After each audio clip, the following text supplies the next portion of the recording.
I'm sure you've heard me talk about 26shirts.com before, but just in case you haven't, let me fill you in. At 26 Shirts, they sell different limited edition sports-themed t-shirts every 2 weeks. After a shirt's prospective 2-week run is over, the design is retired and never sold again. They are operating out of Buffalo and now also offer options in Chicago.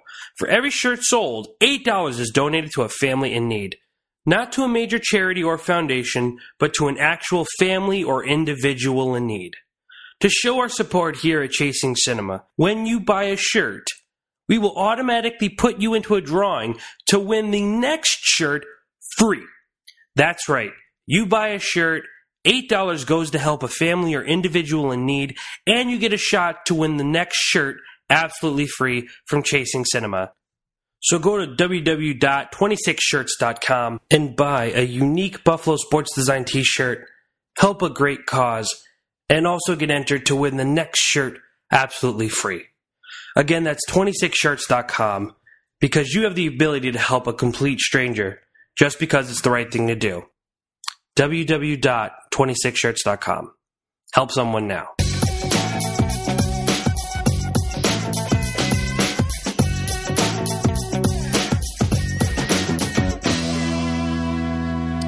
Hello, everybody, and thank you for tuning in to ChasingCinema.com's official podcast. I am your host, Jacob Toronto. Make sure to hit that subscribe button on our iTunes page. That way, each week, our episodes of Chasing Cinema's podcast automatically downloads to your iTunes, so you can move it to your iPad, your iPod, your iPhone, whatever it may be. But if you aren't an iTunes person, make sure to go to youtube.com/ChasingCinema to listen to this podcast each week and hit subscribe on that channel. You can watch our video reviews as well as our podcast. Today I'm joined by my loyal, faithful co-host / best friend, Louis Corazolo. And if that was too much of a mouthful, don't worry, I'll slow down eventually. Today, me and Louie are going to be talking about, we're going to mix some things up again. If you are a first-time listener, thank you for tuning in. Usually, Louie and I talk about what we've been watching, what's been keeping us busy. We usually talk about some movie news depending on what it is, and then we move into a major review of the week. Since today I don't find the movie major or super important, I don't have much to say about it. It's only going to take up a little bit of the podcast.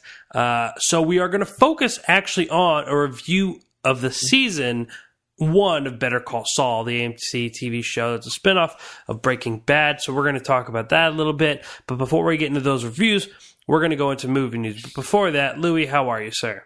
I'm doing fine. How about you? I'm doing good. Last week, me and James talked about Fast Furious 7. And you watched that movie. You also reviewed it. You weren't too crazy about it. No. So I think you're on the same boat as myself. Yeah, we had like the same opinions coming out of it. Exactly the same. You know, I wanted to like it a lot. I put the time and effort. I did my part. It didn't mesh. It didn't mesh. So besides that, are you watching any television shows or anything lately? Yeah, I've been actually keeping up mostly with my television shows. I know obviously Better Call Saul just ended, so I can't wait to talk about that later on. I just watched recently the premiere of The Comedians, the new TV show starring Billy Crystal and Josh Gad on FX. And now that is premiered Thursday night at 10 p.m. on FX, and it's going to continue in that time slot and day. And it was promising. I wouldn't call it great. It wasn't bad by any means. It was solid. It was funny. I'm a big Billy Crystal fan, I guess you can say. I've always enjoyed his films, his comedy. So seeing him back on the TV is very nice. Josh Gad is funny, obviously.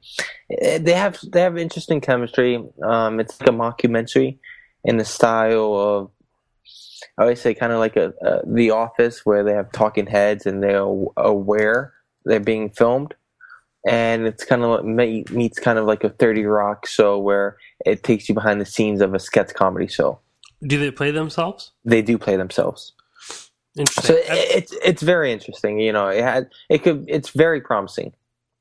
I have been hearing a little bit about this. I've seen a few teaser trailers on TV, but I haven't really focused on too much. You said it premiered on last Thursday or today? Today. Since I know we're recording today a little bit early, so I just watched that an hour and 50 minutes ago. Okay, I have to go check it out. Yeah, and Larry Charles directed the pilot, is a producer, and he's a director. He's worked with Seinfeld on his show, Larry David on Curb. Also, I think he directed The Dictator with Sacha Baron Cohen. So his mind is involved with this series as well. I do remember reading something though that said that this isn't just going to be the Josh and Billy show, and it's going to have a lot more characters involved. Yeah. So, but I mean, Billy Crystal being in a TV show is exciting enough, Oh, absolutely. And like I said, like 30 Rock, it shows you, like, they have a sketch comedy show. It's called Billy and Josh show. And I guess it's kind of like an SNL. In the first episode, they don't show you too much, like, of how the show is formatted, but they're in this show for FX. And like 30 Rock, there's, assistants, writers, producers, directors, all working for them. So, there are going to be side characters, supporting characters in it. Well, that's interesting. That is The Comedians, which just premiered on FX. It's every Thursday night, so go make sure to check it out. I'm going to do the same. Mm-hmm. Besides The Comedians, what else you been watching? There's one show I want to mention here because I don't think I have yet. It's another sitcom on ABC on Wednesday nights before Modern Family, after The Middle. It's called The Goldbergs. And I've been watching it, I believe it's in the first season still, maybe second. I'm not too sure. But I've been watching it pretty much since the beginning. And I have to say I've grown quite fondly of the show, especially if you're a kid of the 80s or know a lot of pop cultural reference from the 80s. You're definitely going to appreciate it because it's set in the 80s. It's Philadelphia. It's about this family going up, and it's based on a true story. Let me find the creator's name. Adam F. Goldberg is the creator's name, and it's based on his experience growing up in the 80s with an older brother, older sister, and it's very funny. It's a very funny sitcom, and I just watched this past episode, which was really good. And I just wanted to, mention that because I forgot in the past. And I think Patton Oswalt is the narrator of the show, so he has some involvement. Wendy McLendon-Covey, who's been in a lot, is in it. Jeff Garlin is in it, and some young kids who are fine actors. It's a good show. I definitely would recommend it. I've been hearing great things about that show as well. I know Jeff Garlin, obviously, we are fans of from the Curb Your Enthusiasm. I haven't gotten an opportunity to watch his stand-up, but I know his stand-up is on Netflix. I'm obviously a big fan of the 80s. I like a lot of things from the 80s. I thought about watching it, just haven't gotten around to it. I've been seeing a lot of it because the girl who plays his wife, she hosts a show right after it's a game show type deal. Yes. I don't remember what it's called, but it's like basically they tell celebrities to do things in an earpiece in like a live action situation. So they'll have so and so go into the store and ask for this, and this, whatever they tell them in the earpiece. And that actually follows Fresh Off the Boat, which is easily becoming one of my favorite sitcoms right now. Yeah, it's Repeat After Me. Repeat After Me is the show, but I'm not talking about Repeat After Me. I'm talking about Fresh Off the Boat. Fresh Off the Boat is amazing. If you guys aren't watching it, I think I've talked about it at least 4 times in the podcast. Stop and go watch Fresh Off the Boat. This show is hilarious. Louis, you haven't watched it yet either. No, I haven't, but I know this is kind of off topic, but kind of related. Did you hear what happened with the creator recently of Fresh Off the Boat? No. Well, I don't want to get too much into detail because I don't know a whole lot about this, but I know before the show even aired, he was having some creative difficulties with ABC in the studio, and they got in a lot of disagreements, and he eventually left the sitcom. He wrote a book about his life, and they adapted it into the sitcom. And then yesterday, or this past week, he posted on Twitter that he hates the show. Yeah. He said, "This is not my life. I'm happy people could like it and relate to it, but this is so far from the." Yeah, like he said, I can't even recognize the characters, the situations anymore. Well, when I heard that it was, and that's interesting. Well, when I heard it was based off of a novel, off someone's life, someone's autobiography. I'm not familiar with Eddie Huang. I believe his name is. Let me double check that real quick. But I mean, I wasn't familiar with who the gentleman was. But watching the show, I would never have gotten the feeling that Eddie Huang is not happy with Fresh at the Boat. It says right here. But who's a chef, and I believe he's worked in music and done a bunch of stuff. I mean, he's pretty popular. But again, I've never heard of him, never really had anything. And watching Fresh at the Boat, I had a hard time believing, American restaurateur, a food personality, a writer, he's an attorney, I guess. He's definitely done a lot of things. I know the main character of the show is based off Eddie, is named obviously Eddie, who is a kid who's basically inspired by rap and kind of an outsider. But though, what it seems like is the show is going to be about this young kid going through life, trying to find his place, which it is sort of, but it is a show that has kind of become Seinfeld-esque in where you are as interested in everyone else as you are Eddie, if not more than Eddie at times. Like the last couple episodes, I can't even tell you really focused on Eddie.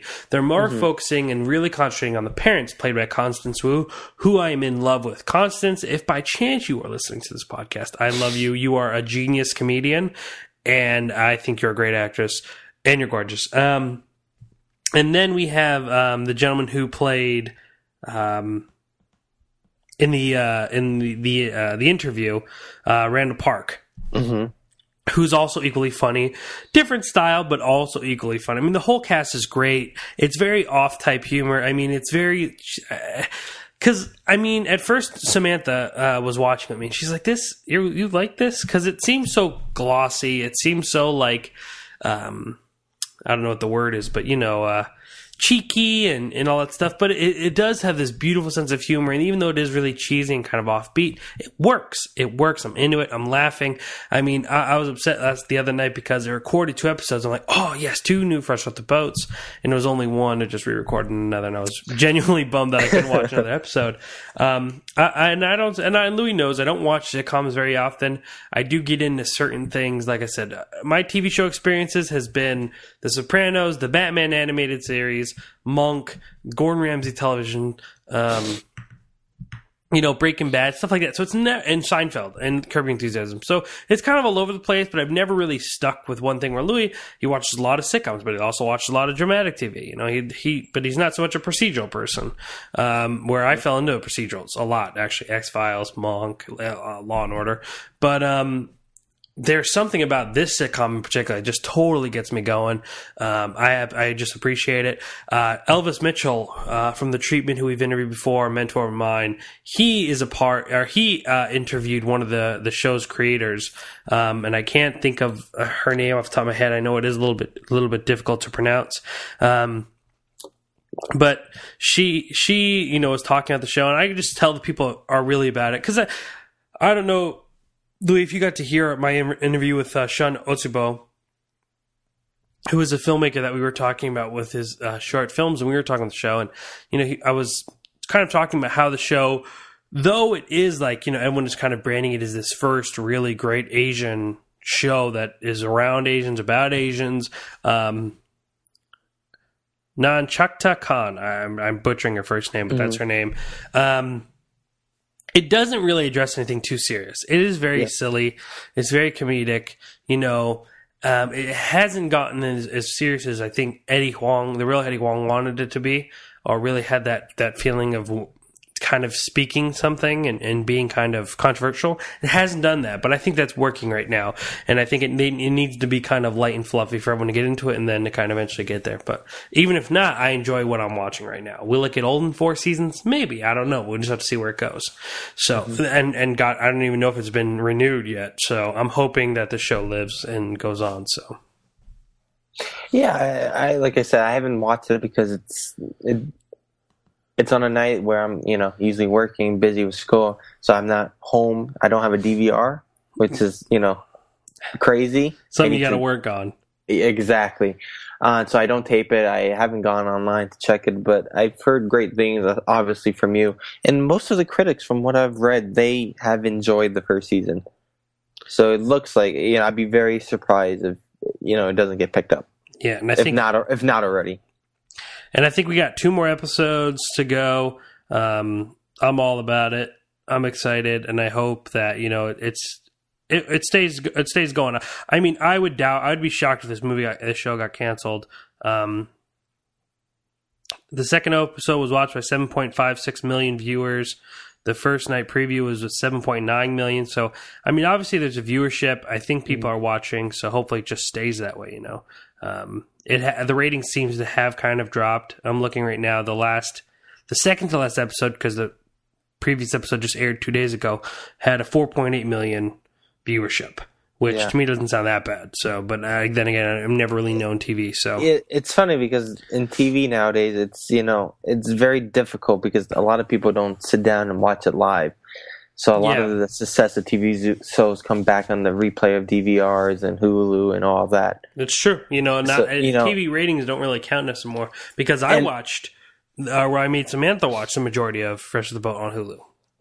And a great example is 30 Rock. It stayed on the closest, 6 years, 7 years, whatever it was, and they always had low ratings. So, it's hard to dictate. It's not like, the 90s or 80s where, oh my God, you need, millions and millions of ratings. Yeah, I mean, but like I said, until I'm sure it'll happen. I'm sure they'll get renewed. It's too good of a show. Constant Wu is way too talented for them to cancel. But I digress. Odd Couple. Is it true that they canceled the show?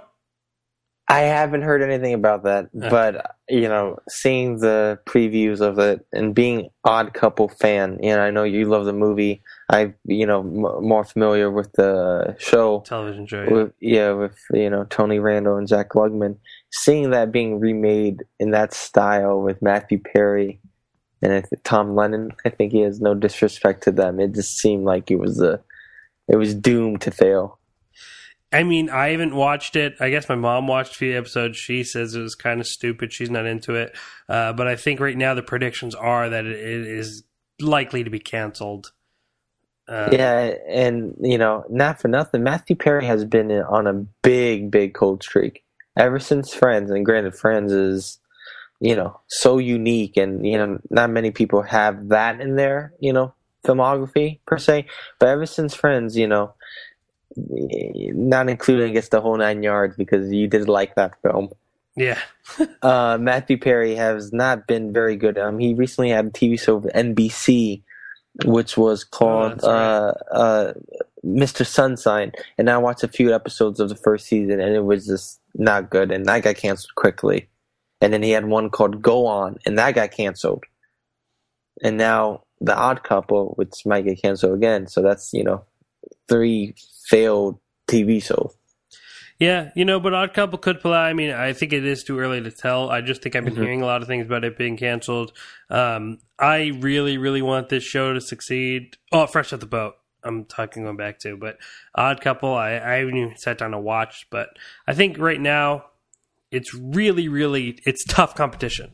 I honestly could say that TV right now is as strong as it's been, I think, since a very, very long time, and not just in regular cable, but as far as even Netflix, obviously House of Cards, and I heard the new their new show Bloodline's incredible. Nancy, my sister just finished it and loved it. And it's funny because I recommended it to her, saying, let's watch Bloodline. And like 2 days later, she's like, okay, I'm done. I'm like, hello? We were supposed to watch it together. I heard it's a bit tedious to get through, but once you get through it, it's pretty amazing. Yeah. So that I hear is really well. Orange and the New Black people have been talking about because they're previewing season 3. I've yet to watch Orange is the New Black. So I'm just starting to really kind of accept the fact that TV is solid and that it's something I can't ignore anymore. So I'm starting to watch more and more shows. I think TV is more than solid right now. More than solid. TV's in a golden era. Second golden era. Agreed. And films in the 70s, this is TV's era. Like, there's so many great material out on TV. And again, we have to mention Amazon too, Amazon Prime with Transparent. That was great. Well, I haven't watched that either. I know. So, you have so many different platforms to watch great shows, and it's really exciting. It's interesting because the way I was always taught is that film is something great filmed over a long period of time. TV is something short and quick, and okay, which is the total opposite now. TV is honestly and arguably, we're two film guys, but it's arguably competing with the movie industry because movie industry is not everything that we're seeing is not so much an attraction like TV is, where everywhere you go, everything you're turning on, it's good, it's solid. I mean, I can't ever think of a time where this many TV shows are that popular, where people talk about them constantly. So I mean, besides reality, I mean, we just basically got over the hump of reality TV. Reality TV is still at an all-time high, don't get me wrong, but people are talking about Better Call Saul. People are talking about Fresh Off the Boat. People are talking about what was the show? House of Cards, Orange is the New Black, Daredevil, which just, I believe, if I'm not mistaken, is starting tonight. Yeah. Yeah. So, I mean, these are shows that are hooking people. So, you know, I mean, you can't deny that power of TV, and shame on me for waiting so long to get in the game, because it's tough now to catch up where everyone else is. Luckily, though, there's some shows I've been watching from the beginning. One of those shows is Better Call Saul, which we'll get into in a minute or so. So before we do that, though, let's quickly talk about The Longest Ride. We'll get that out of the way since our conversation on TV and stuff ran. Or do you have anything else to add? No, I think we're good. Yeah, I've been watching, like I said, a lot of Fresh Off the Boat. I rewatched that with Samantha, showing her all those shows. What have we been watching? We'll actually, you know what, as we got kind of backed up on Better Call Saul, so this past week we were kind of catching up so we could watch the final episode live, which aired on Monday, which we did. So that's pretty much about it for me. Besides bits and clips, I actually watched Demolition Man.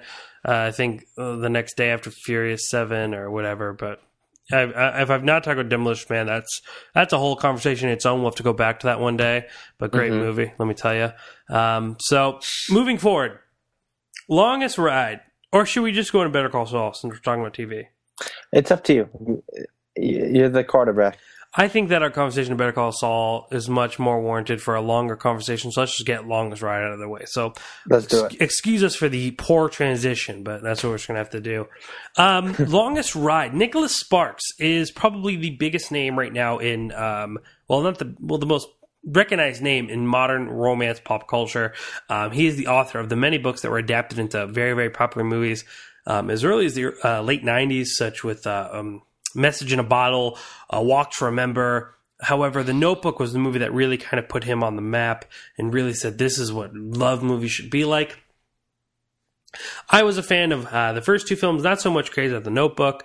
And this might be not exactly in order, mind you. I know Walk to Remember and Message in a Bottle came first, but after that I might be mixing up the order a little bit. And some of the names, they're so like they all have very much similar.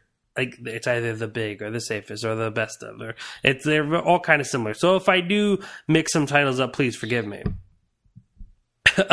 So he's been very, very popular. People all over have just fallen in love. Nicholas Sparks is kind of the go-to guy for a romance movie. After making The Notebook, excuse me. So Notebook was in 2004. I believe after that, his next picture was in 2008, which was Night in Rodanthe, which I actually did enjoy. And then we kind of get after this. So it goes Message in a Bottle in 1999, Walk to Remember 2002, Notebook in 2004. Then Night in Rodanthe 2008, and then ever since that, it's just been boom, boom, boom, boom. That's right. Yeah, in 2010, he had two pictures. The Last Song and Dear John. 2012, he had The Lucky One. 2013, he had Safe Haven. And then last year, he had The Best of Me, which actually was his lowest grossing movie of all time. And there was a lot of talk about him actually, Hollywood kind of forgetting him. So over his near, 7-year span? Not even. 5-year span, actually? No, that's not true. 15-year span, I guess? I'm off. Excuse me. His near 15-year span, he's kind of starting to fall off. Though, mind you, this man is not a filmmaker. Well, actually, that's not true. He is becoming a filmmaker. He's produced 3 films, I believe. He produced Safe Haven, The Best of Me, and this movie. So to call him not a filmmaker is not true. But his stories were adapted in all those other films before. So he is obviously deserving of all the credit for the stories of that. But a lot of directors have made the movies. However, post Knights of Rodanthe, the films have kind of had the same look. They've had a very glossy feel about them. All of them have a picture of two lovers holding each other's faces on the cover of the poster. It's all the same font. After Knights of Rodanthe, the movies have definitely taken a kind of turn for the worst. But again, last year was a big standpoint. Only $26 million this movie took in, and that kind of made people doubtful. But they're giving him another chance, and it also helps that he produces his own movie. So power to the guy. Louis, what is your experience with Nicholas Sparks? Which movies have you seen? Which movies do you like? So on and so forth. Like most people, when I think of Nicholas Sparks, I obviously think of The Notebook. And, I enjoyed that film. You said you weren't too crazy about it, but I thought it was definitely solid. And of course, A Walk to Remember was another very good one in his, romantic, style. I like A Walk to Remember far better than The Notebook. But see, The Walk to Remember was popular, but nowhere near as popular like as the kids Notebook. They were watching The Notebook, yeah. Yeah, The Notebook kind of blew up for whatever reason, just connected with a lot of different people. So like those are the two I've definitely seen of his. I've skipped most other ones, but it's kind of funny because now when you hear Nicholas Sparks, you kind of he's kind of creating a films that are, I don't want to say satire or in a certain niche, but it's almost being like, okay, we got our romantic comedies, our romantic movies, our, quote unquote chick flick, and then we got our Nicholas Sparks film. Like he's creating a whole different genre. Whole subgenre, yeah. And I don't know if that's necessarily a good thing for him because it's been getting pretty out there, and you could tell like just from one trailer, okay, this is Nicholas Sparks. And that's not necessarily a good thing. Usually it is, but it hasn't been a good thing for him. I agree with you. Before, when he wasn't so involved in most of his work, like just being the author and selling the movie rights, I'm sure that's why they all look different. If you look at Walk to Remember, you look at Knights of Rodanthe, you look at Message in a Bottle, they look different. They're made by different directors. Yes. They have a different feeling to them. They have a little bit more seriousness to them. Actually, all of those movies, well, no, that's not true. Knights of Rodanthe and Message in a Bottle take place with an older couple, not so much a younger couple, where the rest of his movies also follow fairly young kids falling in love. And again, like now they have this glossy, so pretty looking type movie where it's like it's become kind of, every movie is like, oh, it's Nicholas Sparks, there's a girl, there's a guy, and they're going to be in the rain, and they're going to kiss, and it's just kind of so predictable now. And I don't know what it is about Nicholas Sparks movies. There's also a signature thing where he like has this real weird traumatic event. I mean, I'm not saying like Walk to Remember where she had cancer. Like I'm talking like how in The Lucky One, like a treehouse fell on someone. I hope that's not a spoiler alert. I think Knights of Rodanthe there was like a huge mudslide. Yeah, like just really random like catastrophic events like that, and I can't think of all of them. And even like I know like some of the titles are so cliched, and they sound as like he went from the last song to The Lucky One. Now he's doing The Longest Ride. Like Safe Haven, Dear John. Dear John was a really popular one. But he has there's some good talent always attached to his film in one way or another. Kevin Costner, obviously Robin Wright in the first one, Gosling and McAdams. I guess that kind of propelled their careers, even so. Easily, Notebook was a very huge point for all of them. I believe The Notebook is the most financially successful out of all of those. Even if I'm looking right now, adjusted for inflation, it still makes the most money out of everyone there. Excuse me. So, the guy made successful movies. Again, he's not the filmmaker, so it's not. We always address him as that, but we have to remember that he's not the one really making these movies, which is really interesting because this movie. Let's talk about the director of this film, George Tillman Jr. Louis, does that name sound familiar to you? Tillman does, but I don't know. Enlighten me, my good sir. Tillman Jr. probably sounds familiar because he directed a movie with Robert De Niro back in 2000, and it was called Men of Honor with and Cuba Gooding Jr. I loved Men of Honor. After Men of Honor, he makes Notorious, the biopic of Biggie Smalls. Biggie Smalls. Underrated movie. Critics hated it. I actually think that movie is really good, but I digress. And then he makes Faster in 2010 with The Rock. With a great one. So, recap. Men of Honor. Okay. Faster and Notorious. Now he makes Safe Haven.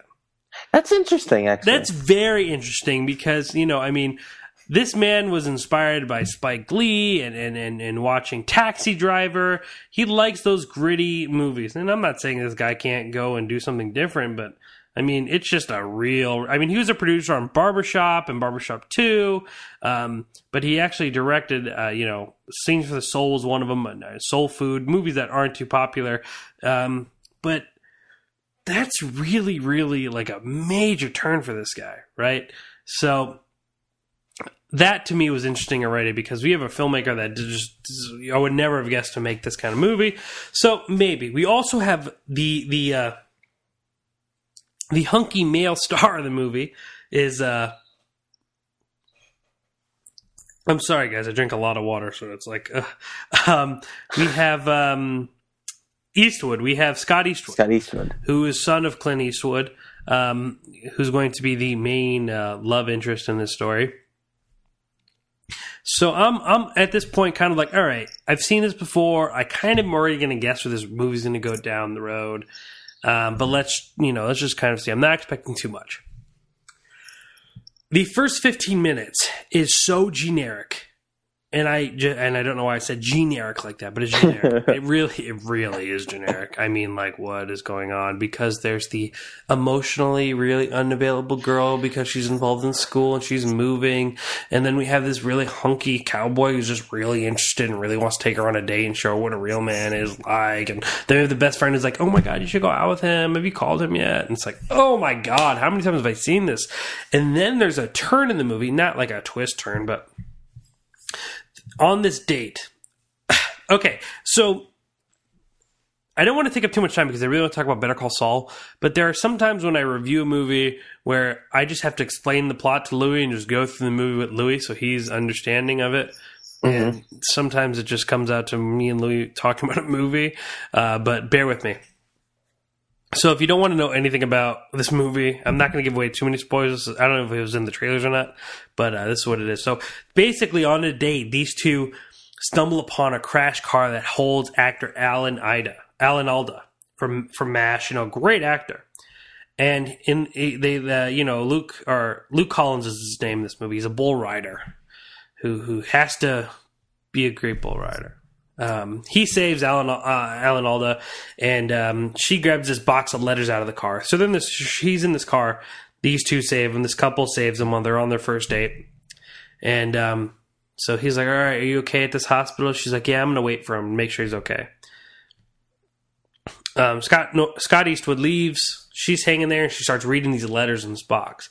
And it's all these letters that Alan Alda wrote to his love of his life. And it becomes a movie where she goes to see him every day and reads these letters, and it's a flashback. So this movie reminded me of The Words. Louis, you remember The Words, right? We went and saw. Of course I did. Yeah.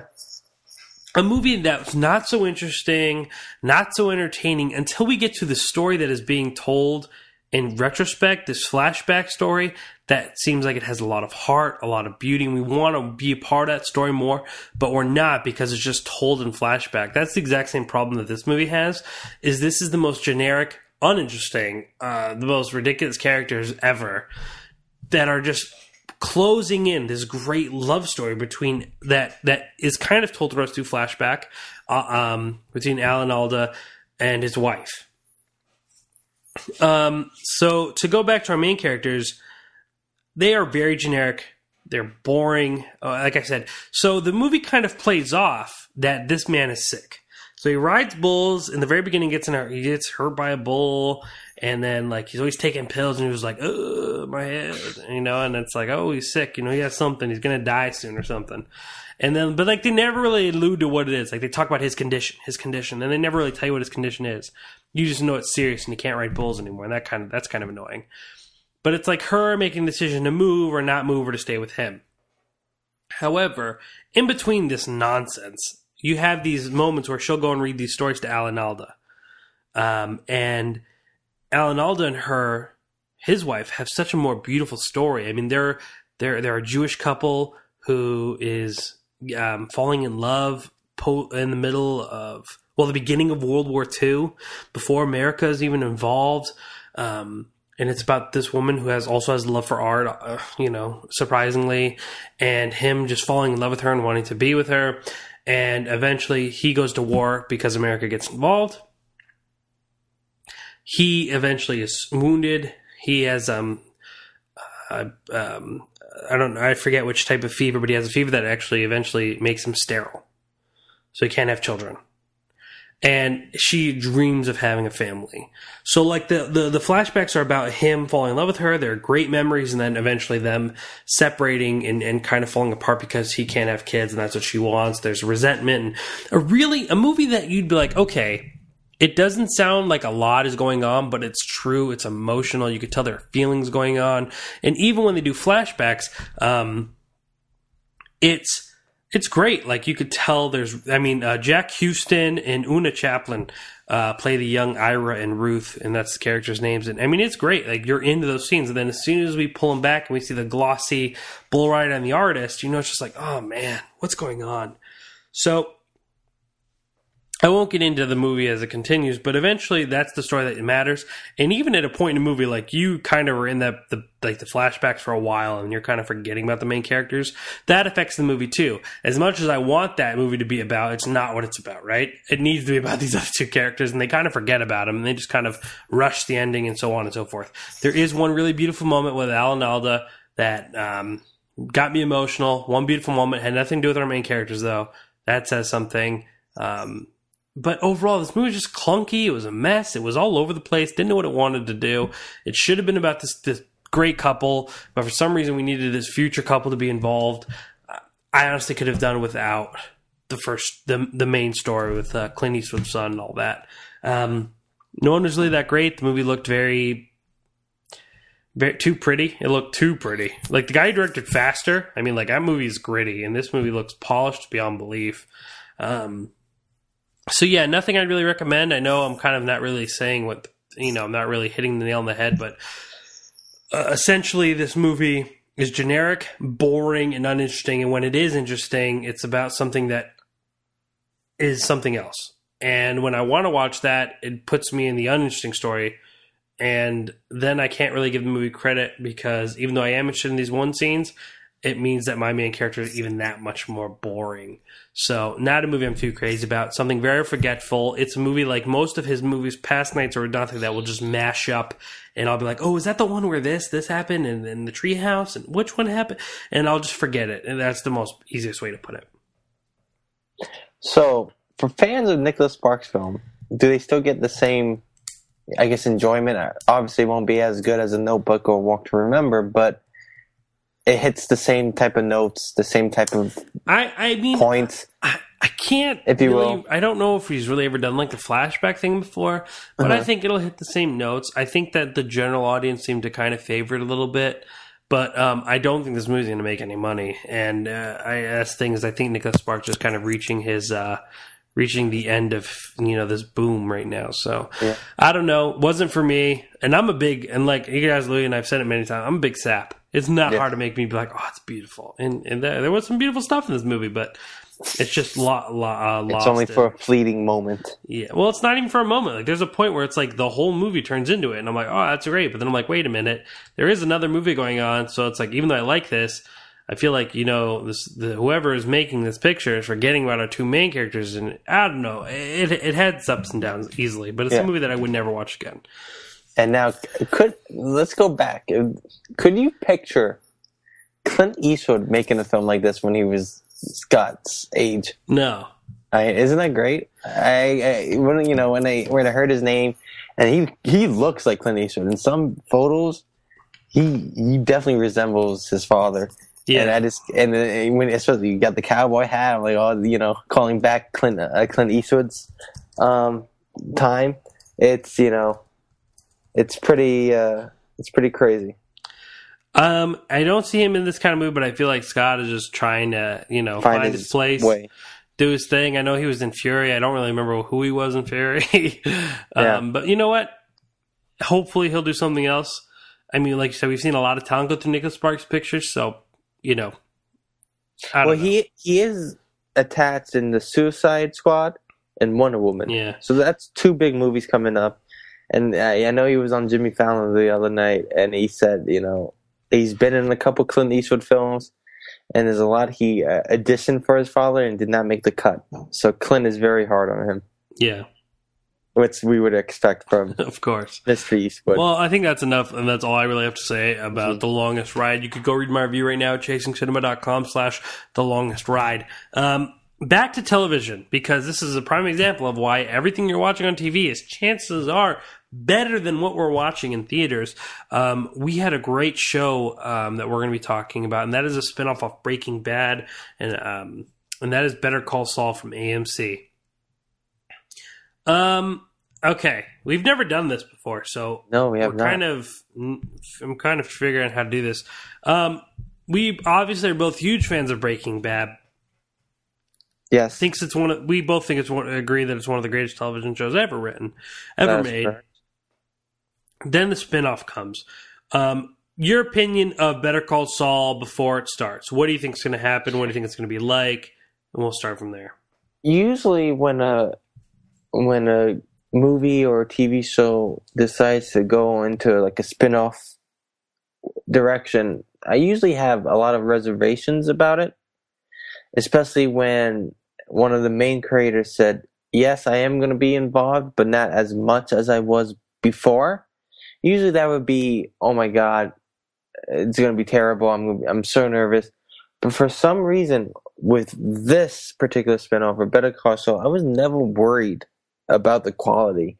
Reading statements from Vince Gilligan saying, I won't be too much hands on deck with it, but I got the same group of writers. We're going to work hard and do our best to create the same type of universe as we did in Breaking Bad. And with comments like this, I was fully confident in this show. I was very happy that they decided to continue in this, type of universe, because let's be honest, 5 seasons of Breaking Bad is not long enough.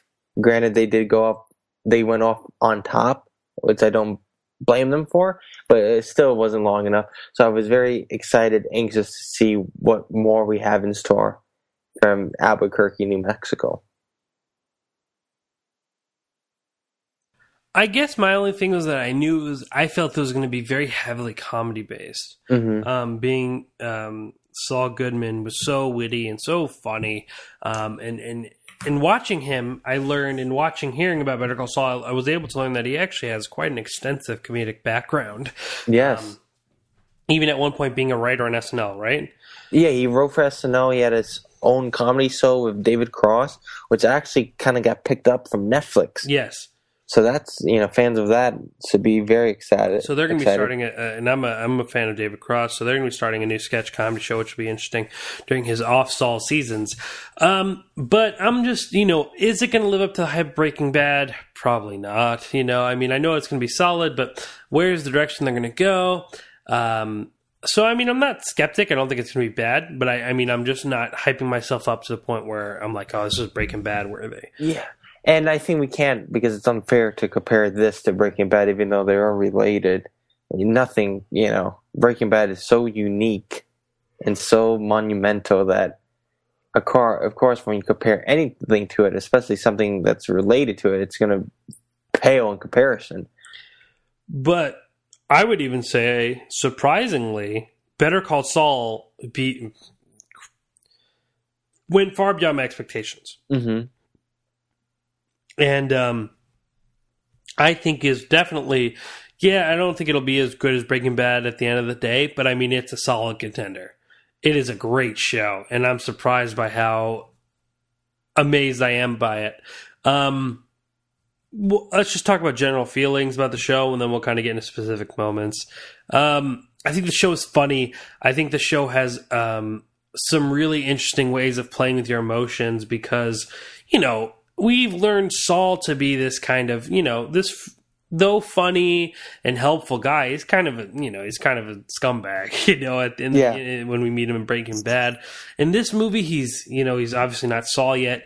He's James McGill, and he's kind of really trying to find his place being a lawyer. He's trying to do the right thing. He's trying to work with his brother in his firm, who is sick, and we'll get into that, I'm sure. But he's constantly faced with morality issues, and we're constantly like, is this what's going to kind of turn him? Is this, though he came from a not so positive background, as he's called Slip and Jimmy, he's constantly trying to make a name for himself and redeem himself. So watching him constantly play with morality and all these decisions that are up in his face constantly give him opportunities to turn on these moral choices he makes, and he always kind of gets himself out to it, and he always usually makes a moral decision, which ends up being really surprising and kind of, in a I don't want to say, I guess Godfather type fashion. You're watching this man try to stay clean, even though we already know that he kind of eventually goes into more of a sleazy type situation. The big main connection also to Breaking Bad is we have Mike, someone who is a major, great character from Breaking Bad. Watching him and his story is super entertaining. I think one of the best episodes of the whole entire season revolves around him and his background. But overall, I'm really enjoying the show. I'm into it. There's some great moments. They've made watching James McGill look over contracts and putting together pieces of shredding interesting and entertaining. It's funny, but it's also enthralling. Some scenes are like literally breathtaking, but they are great with their comedy. They just have the perfect balance right now. And James T. McGill is becoming such an interesting character, and I'm really excited to kind of see the transformation from James to Saul. And there's some just really, really solid, great moments where he is, just gets, you just watch him and you just watch him go. In the very first scene, is it the first episode or second episode? I believe it's the first episode when he's negotiating with Tuco, who's also a character from Breaking Bad. Is that the first season or second episode? Second episode. Okay. Yeah, you're right, because the first episode, so it ends on that cliffhanger. Yeah. So second episode, we're just watching him wheel and deal and just go, and it's just really entertaining. He could just talk and negotiate, and it's fun. It's entertaining to watch.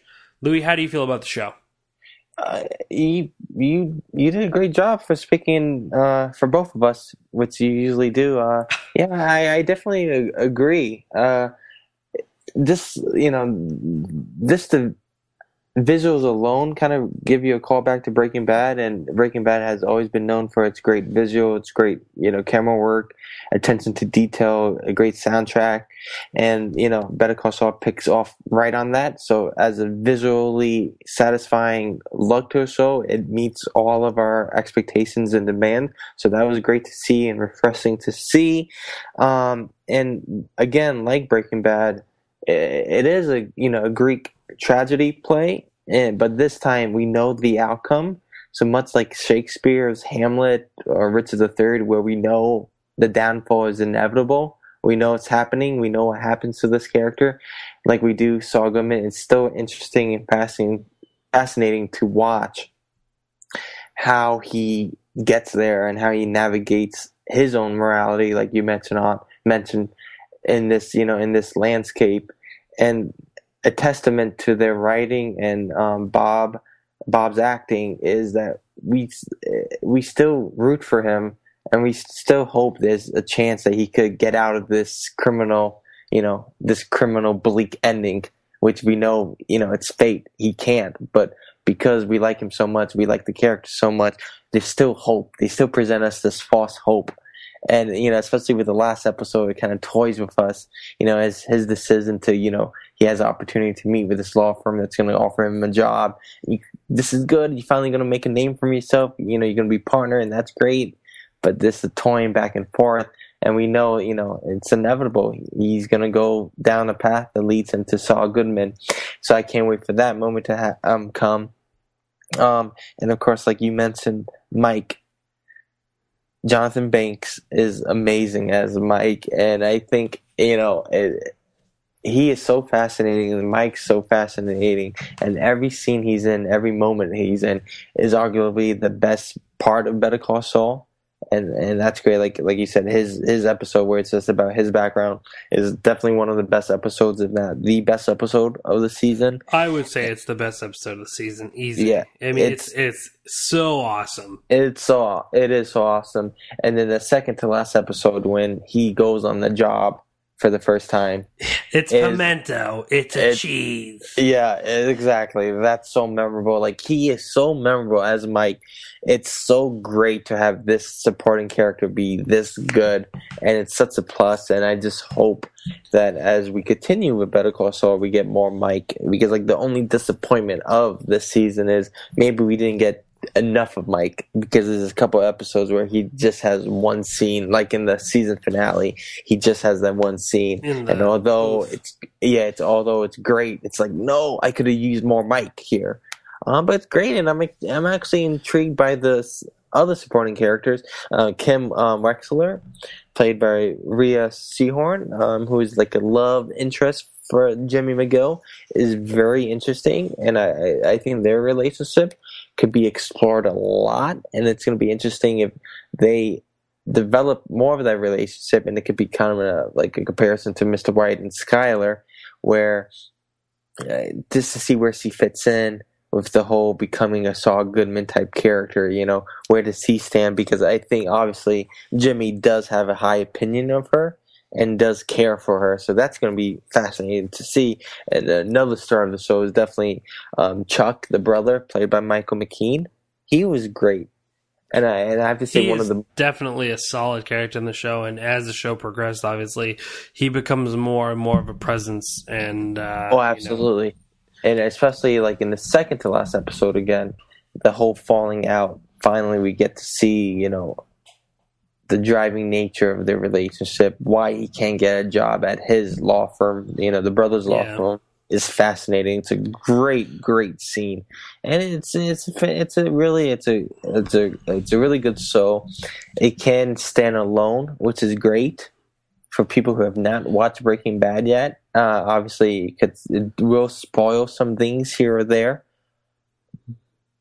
But it's still, it still could stand alone, and that's great. And for those of us who love Breaking Bad, it's a great continuation without ruining the legacy of Breaking Bad.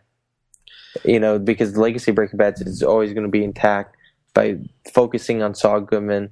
By doing this way, it secured Breaking Bad's legacy, and it's trying to create its own legacy.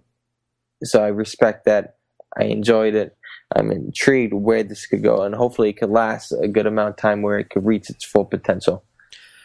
I couldn't agree with you more. I think that taking on, literally living in the shadow of Breaking Bad is something that I was so worried about, but it doesn't. It definitely could be its own show. The heartbreaking thing about it, I think the one thing that affects me most isn't something that's at fault with the show. It's just the fact that it's a story where we kind of know where these characters end up, and I forget that sometimes. I keep forgetting what happens to Mike and his fate to what ends up happening to him, and things like that. That's kind of a bummer because, with any story, you want to follow these characters and go on their journey and as a whole, and even though we kind of know the ending, we feel like it's going to end different. And that's what's really great of the show, is that it gives you this life, and you're just like, well, what's going to happen? What's going to happen? Not knowing you already know the second half of their story. And where was I going with that? And the thing that keeps me, and especially the beginning, the very first episode, the very first thing we see is an old Saul who's working at a Cinnabon, which is referenced in Breaking Bad, as Lee pointed out to me once. And it's so heartbreaking in the sense that that's where I already know where he's going to end up, but it's this journey, even though where we know the ending. That really says how entertaining something to be, where you already could put A to B, or A to Z, I guess, if you will, A to Z, and still want to go through B through Y, you know. So, I mean, the show is entertaining. I think that Louis really hit the nail on the head with the scene with Michael McKean and Bob. I think their interaction in that one, in the second to last scene, is incredible. It's Bob's, Saul's, or Jimmy, whatever you want to call him, is really, really moment to shine in that scene. It's really, really incredible, very heartfelt, very emotion filled. And, you know, the last episode has seemed to kind of been a little bit deflating for some people. I didn't think it was necessarily deflating. I think it was a solid ending and just kind of, I thought it was shot really well. Like, I think that one thing I really enjoyed is kind of the him and his reconnection with his partner, and then them doing the montage with all the scams. I thought was just awesome. I thought that that was just shot really well. But it wasn't the most eventful episode. I mean, it wasn't the most entertaining, but at the same time, I think that it was a good breather after all the things that we were hit with in the previous episodes. Yeah, because I was talking to a friend of mine who loves Breaking Bad and who's also watching this show. You know, we didn't hate the season finale. You know, we also enjoyed it. We thought it was solid. But at the same time, I guess most people are surprised because of all the great endings in Breaking Bad. Like if you go back through like season 1 through 5, every like season finale is a definite season finale. Like it leaves you breathless. Like, oh my God, I can't believe that happened. And this one kind of took on a different approach, and obviously can't recreate what Breaking Bad did. But with that being said, I'm kind of surprised it ended like this. Because if you go back to the second to last episode, that ending and that like fighting going head to head seems more like an appropriate season finale. I agree. Season finale, you know. So I was kind of surprised, or like have that somewhere included in the season finale, and then maybe leave Jimmy. Where does he go? You know, his brother doesn't want him. He's not successful. He lost the case, kind of type of deal. Like, what does he do now? Let's reconnect on season 2. So I was kind of surprised they didn't go that way, but you know, you can't hate on their decision. It's still a great show. And I agree with you. I think that their season finales were in Breaking Bad were always amazing cliffhangers. But I mean the episodes of Better Call Saul, each one is a solid he's a cliffhanger. You know, but I think this one also is a really good kind of standpoint where you're like, I mean, even though it was a bit obvious that we were kind of learning that this change is happening at the end of this show, I still feel like the other ending would have been too much left over to kind of carry over into the next season. So I kind of like where I think season 2 is going to immediately push us into more of a Saul type character than Jimmy. So I mean, I'm just really interested. I know it's a bummer because we have to wait like almost a year for this show to come back out. But I mean, really solid show. One of the best things on TV easily right now. Oh yeah, and AMC and Vince Gilligan, Peter Gold, everyone has to be ecstatic how it turned out. You know, they should be very pleased with it. And I'm sure many people who watch season 1 and many more will be there for season 2. I know I will. I will, of course, and I'm so excited. And like you said, I'm excited to follow Mike's story as well as Saul. So I mean, to see where they both go, and to kind of see all the because there's still definitely some things that they left in the first season that haven't been answered, some things that have to still kind of go on, and I just am really excited to be on this journey. It was just like it's like the beginning of a road trip that you're super excited for. You know it's beginning and you're ready. You just cross state line and you know it's happening. So that's how I feel right now. Great television, greatly shot, great action, great dialogue. Everything about the show is so great that again, I obviously if it was up to me, I would tell you to watch your TVs and watch Better Call Saul. Try to catch I'm sure the AMC's are running it, so try to catch that series rather than go to the movies and watch The Longest Ride. Yeah, absolutely. And before we, sign off, another thing that's interesting is that many people, some of the writers and some of the actors involved in Breaking Bad said, if they're ever going to guest star, season 2 is a good place to start. Yeah. So, and I know Giancarlo Esposito, who played Gus, said he would love to return to that character. It was a great character. Yeah, so that's going to be very interesting to see where season 2 takes us. Do you think we'll eventually see Walt and Jesse? Jesse, I know Aaron Paul has teased a lot with the fans and the media saying, oh yeah, there's going to be some type of involvement. But I think those cameos definitely have to be saved until later. You can't just waste it in season 2. I would say you'd save that for the last 2 episodes. Obviously, it's going to be interesting what to do. Gus can be brought in right away in season 2, mid to end of season 2, because you knew Saul Goodman has some connection with Gus, as well as Mike, especially Mike. And Mike prior to Mr. White's involvement. So that could be set up for part of season 2, all of season 3 easily if you think about it. So Gus needs to be here first, and it'd be interesting what they do with Mr. White and Jesse, because obviously Mr. White has to be set before, but theoretically Jesse survived. Yeah. And it'd be interesting to see if they place Jesse back in the prequel, or if they give you some closure with Jesse's character, or maybe Jesse's character intertwines with Goodman's character later down in Nebraska. That's interesting.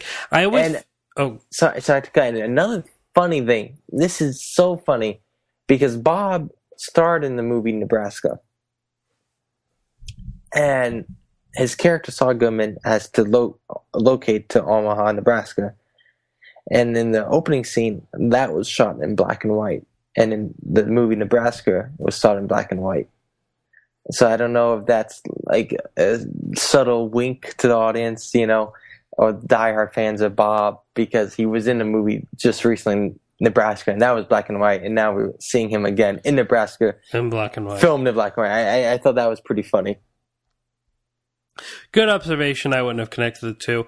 But to me, I think it's pretty, I don't know what kind of ending it would be. No. But I definitely see it just like the very last episode is at the very end of the season. You see Saul Goodman get kidnapped, and then he's in this desert, and he gets the mask pulled off, and you see Jesse and Walt, and then you just cut to the credits. Because then you obviously are right there where their relationship begins. Yeah, and that's definitely a way to... Like, can you just imagine, him getting kidnapped, and you're like, oh my god, what's happening? And then all of a sudden, they just, they see him take off their masks, and it's them, and you're like, oh my god. And then the story is definitely complete. Yeah. But, I don't know if they're going to do that. Like you said, there is post-Breaking Bad now. It's not just a prequel. There is stuff afterwards. So will we eventually go to that and have an episode or even a few episodes post-Breaking Bad? Yeah, and they could easily do that. Or, have Jesse show up in at his Cinnabons.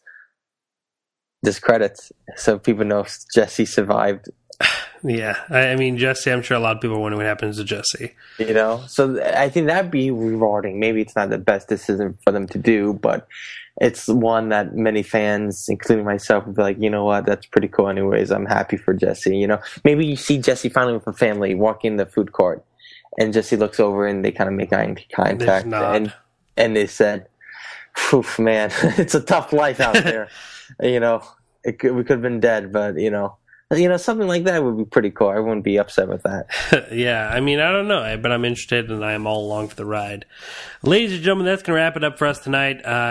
Thank you for tuning in. I hope you've watched Better Call Saul. If not, please take your time to go out and watch it.